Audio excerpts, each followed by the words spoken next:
45 জন চোরকে আবার সংসদে ঢুকাচ্ছে। অতীতে যেটা হতো, সংসদে গিয়ে মানুষ চুরি করত, সংসদ সদস্যরা সংসদে যাওয়ার পরে চোর হতো, টেন্ডারবাজ হতো, লাইসেন্স নিজের নামে নিয়ে চুরি করত। আর এইবার দেখলাম একটা দলের 45 জন চোরকে আবার সংসদে ঢুকাচ্ছে। সংসদে যাওয়ার আগেই তারা ডাকাত হয়ে যাচ্ছে।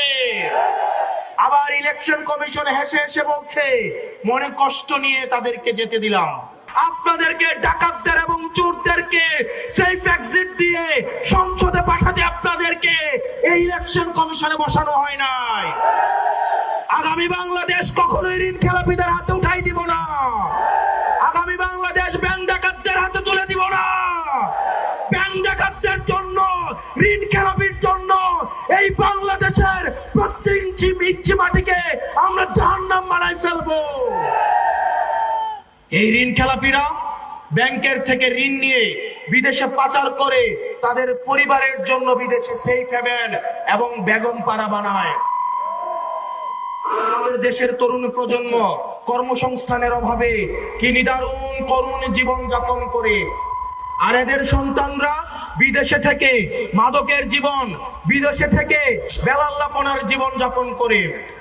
আমরা স্পষ্ট ভাষায় বলছি, ঋণ খেলাপি এবং ব্যাংক ডাকাত তাদেরকে আমরা সংসদে যাইতে দিব না। কিছুদিন আগে দেখলাম বন্দর একটা বিদেশি কোম্পানিকে দেওয়ায় অনেক দল রাস্তায় এসে আন্দোলন করলো যে বন্দর নাকি বিদেশিদের হাতে তুলে দিবে না। অথচ আমরা দেখলাম 138 বছরের সবশ্রেষ্ঠ 138 বছরের মধ্যে সবচেয়ে বেশি বন্দরে এই বছর ইনকাম হয়েছে। আপনারা বন্দর বিদেশিদের হাতে তুলে দিবেন না, কিন্তু প্রবাসীদেরকে এনে আপনারা সংসদে ঢুকাবেন। এই মুনাফিকে আপনারা নিয়ে কিভাবে ঘুমান? এখন সুযোগ আসছে, বাংলাদেশে আসছে। আবার যদি দেখে নির্বাচন উত্তর দক্ষিণ, তাদের যে পাসপোর্ট আছে সেটা নিয়ে আবার বিদেশে পালাবে। এই দেশের ভূমিপুত্ররাই এই দেশ শাসন করবে। কোন প্রবাসী এসে এই দেশ শাসন করতে পারবে না। যে বাংলাদেশের রক্তের সাথে, বাংলাদেশের মাটির সাথে, পানির সাথে, জনগণের সাথে যার কোনো সম্পর্ক নাই, বাংলাদেশের জনগণের নীতি নির্ধারণীতে এই প্রবাসীদেরকে, এই বিদেশিদেরকে তাদেরকে কোনো জায়গা দেওয়া হবে না। প্রিয় বাংলাদেশবাসী, প্রিয় তরুণ প্রজন্ম, আমাদের আগামী বাংলাদেশটা, আমাদের অতীত প্রজন্ম যে ভুল করে গিয়েছে, সেই ভুলের দায়ভার, সেই ভুলের মাসুল আমরা তরুণ প্রজন্ম বারবার আমরা দিতে পারবো না।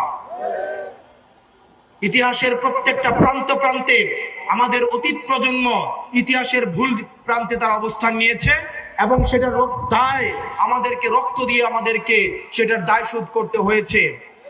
আমাদের আগামীর বাংলাদেশ হবে সমতার বাংলাদেশ। আগামীর বাংলাদেশ হবে মানবিক মর্যাদার বাংলাদেশ।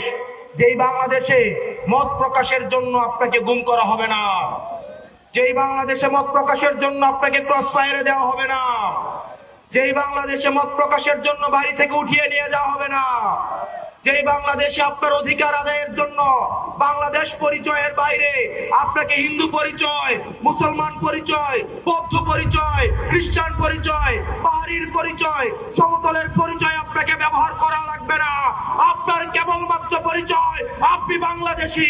বাংলাদেশি পরিচয়ে আপনি সাম্য, মানবিক মর্যাদা, ন্যায় বিচারের আপনি সমান অধিকার পাবেন ইনশাআল্লাহ।